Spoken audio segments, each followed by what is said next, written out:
तो कैसे हो आप सभी लोग? आशा करता हूँ बहुत ही अच्छी हो गई।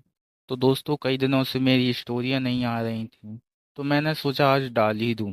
और मेरी पिछली कुछ पुरानी स्टोरियों में जितना आपने प्यार दिया उसको देखकर तो मुझे ऐसा लगता है कि भाई भाई भाई लेकिन फिर भी अभी नया नया चैनल है, अभी ज़्यादा ऑडियंस नहीं आ पाएंगी और मैं ज़्यादा लोगों को शायद पसंद भी ना आऊँ। तो इन सब गम भरी बातों को छोड़ते हैं और शुरू करते हैं हमारी आज की स्टोरी। ये स्टोरी खुद मेरे सामने घटित हुई थी। मेरे मामा के लड़के का जन्मदिन था। वो दो भाई थे, शिवांश और रवि। तभी मेरी उम्र महज 13 साल की होगी। रवि की उम्र 15 साल और उसके बड़े भाई थे जिसकी उम्र 18 साल थी। उस दिन शिवांश का बर्थडे था। वहाँ पर बहुत सारे मेहमान भी आए हुए थे। ऑफिशियली बात है, मैं भी आया हूँगा, तो मैं भी गया था। हम लोगों का पूरा परिवार उनका बर्थडे सेलिब्रेट करने गया था। सॉरी, उसका, शिवांश एक है ना। मेरे साथ मेरी बुआ का लड़का अभिषेक भी गया हुआ था। और ये जो अभिषेक है ना, ये बड़ा मजाकिया मूड का लौंडा है। शिवांश के बड़े भैया जो कि रवि थे, वो कॉलेज में पढ़ते थे, उनका फर्स्ट ईयर था। दूसरे शहर को कॉलेज में पढ़ने के लिए जाते थे ट्रेन से। और उनका सुबह का टाइम समथिंग समथिंग 8 बजे का था और शाम को वहाँ से वापस आने का टाइम भी 9 बजे था। आपको क्या लगा 8 बोलूँगा मैं?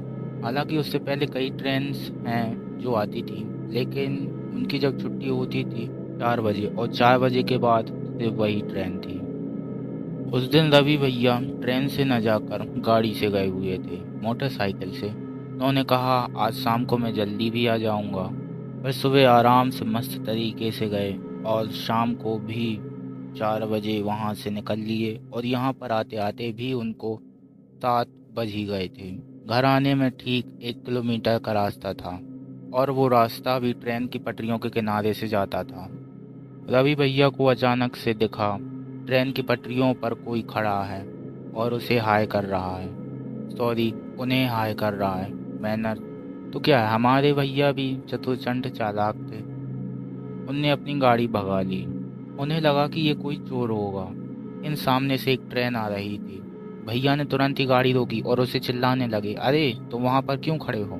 कुछ भी जवाब नहीं दे रहा था, और एकदम से ट्रेन आई और उसके ऊपर से चली गई। भैया वहीं पर खड़े होकर सब कुछ देख रहे थे। जैसे ही वो ट्रेन निकली, वो व्यक्ति वहीं पर खड़ा मिला। बताइए दोस्तों, अगर आपके सामने ऐसी सिचुएशन आती तो आप क्या करते? कमेंट में लिख के ज़रूर बताइएगा। भैया की तो सिट्टी पिट्टी गुल हो गई, और उन्होंने जल्दी से गाड़ी को स्टार्ट किया और भगा दी फ्लैश की स्पीड से। सामने कुछ भी नहीं देख रहे हैं, कच्चा रास्ता है, पक्का रास्ता है, कुछ भी नहीं देख रहे और भगाते जा रहे हैं सीधे। भगाते भगाते तकरीबन आधा किलोमीटर दूर आने के बाद उन्होंने पीछे झांक कर देखा, अंधेरा था, और आगे झांक कर देखा तो उजाला था। मतलब कि वो सिटी में आ चुके थे। उन्होंने गाड़ी रोकी और पास के ठेले से एक पान बनवाया और खाकर चल दिए। भैया को पान का बहुत शौक था। अब तो उन्हें गाड़ी चलाने में भी मज़ा आने लगा, क्योंकि अब पान जो मुंह में है।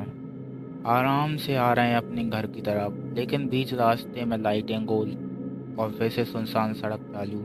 ये उसी चीज़ के बारे में सोचे जा रहे थे। वो ये गौर बिल्कुल भी नहीं कर रहे थे कि अब सुनसान रास्ता आ गया है। घर आने को सिर्फ आधा किलोमीटर बचा था। सुनसान रास्ते में एक मोटरसाइकिल जा रही है। और क्या, घर आ गया अब तो। हाँ दोस्तों, 1 किलोमीटर का रास्ता इतना ही होता है, टेंशन मत लीजिए, कुछ नहीं हुआ उन्हें। घर आने के बाद नए कपड़े पहने, अच्छे से शिवांश का बर्थडे सेलिब्रेट किया। केक वेक कटने के बाद जब सभी लोग इकट्ठे बैठे हुए थे, तभी राज भैया ने एक बात छेड़ी। वो यही बात थी। उन्होंने पूरी की पूरी बात बताई। तो मामा मामी ने कहा कि अब से तुम कभी भी मोटरसाइकिल से उस रास्ते से नहीं आओगे। तुम्हें मोटरसाइकिल ले जानी ही किसने दी? तुम्हें मोटरसाइकिल ले जानी ही नहीं थी, जब पता था कि शाम को लौट पाओगे और तभी अंधेरा होता है, तुम ट्रेन से ही आओगे। रवि भैया ने हाँ तो कह दी, लेकिन उनका मन बिल्कुल भी नहीं कर रहा था कि वो ट्रेन से आए, क्योंकि उन्हें बाइक में राइड करने का बहुत शौक था। उनका घर बहुत बड़ा था, वहाँ पर सभी गेस्ट बन गए थे। आधे गेस्ट नहीं बने तो वो घर के आंगन में सोने के लिए चले गए। बाहर एक चौक था, मतलब कि चारों तरफ दीवारें थी और ऊपर से खुला हुआ था। आधे गेस्ट चौंका आधे गेस्ट चौकी में सो गए, मतलब आंगन में सो गए। रवि भैया को नींद नहीं आ रही थी तो वो छत पर टहलने के लिए चले गए। टहलते टहलते उनके छत के बगल में एक पेड़ था जिस पर उन्हें कुछ ऐसा दिखा कि वो चौंक गए। और फिर